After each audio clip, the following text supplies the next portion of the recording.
Well, Meta may be banned in China, but the company is finding plenty of growth coming from the world's second biggest economy as Chinese brands seek global exposure.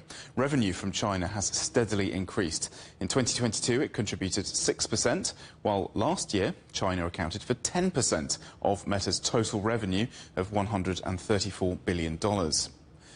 Meta says the growth has been powered by a strong push from Chinese advertisers in online shopping and gaming sectors.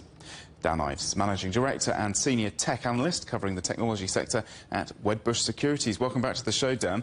So Facebook, Instagram and WhatsApp are banned in China, but apparently the company is getting a big boost from the Chinese market. Can you explain how that's happening?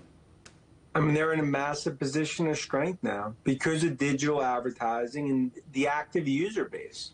The stronger getting stronger. This is a champagne year for Meta. After a painful year a year ago, you see that in the stock. And so it's been 20 years now. I mean, this makes me feel old. I can't believe, Facebook first launched 2 decades ago.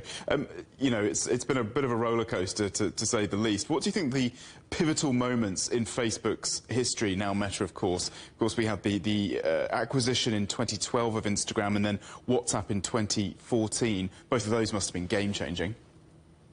The Instagram acquisition in the history of acquisitions, not just in tech, is in the Hall of Fame. I mean, that's something that was a game changer for Zuckerberg and Facebook.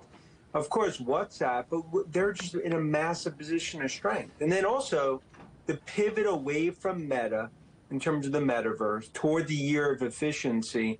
That's why right now this has been a stock that is essentially gone from 100 to 500. Talking about the stock, the IPO back in 2012, did that help to shape the company's trajectory?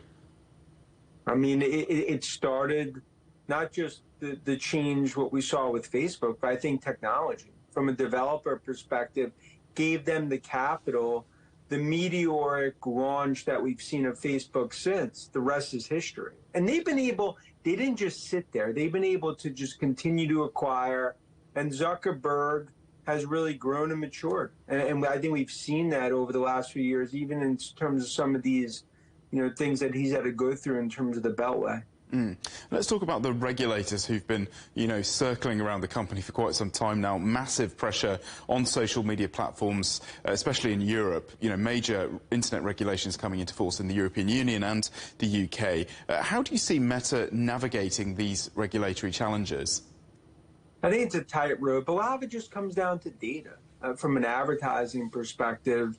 But when you look at many, even within Europe, in terms of opting out or opting in, I mean, they've bought in, right? So it comes down to the regulatory. The bark at the end of the day is a lot worse than the bite. And we're seeing it in the numbers. Dan Ives, great to talk to you. Thanks so much. Thanks.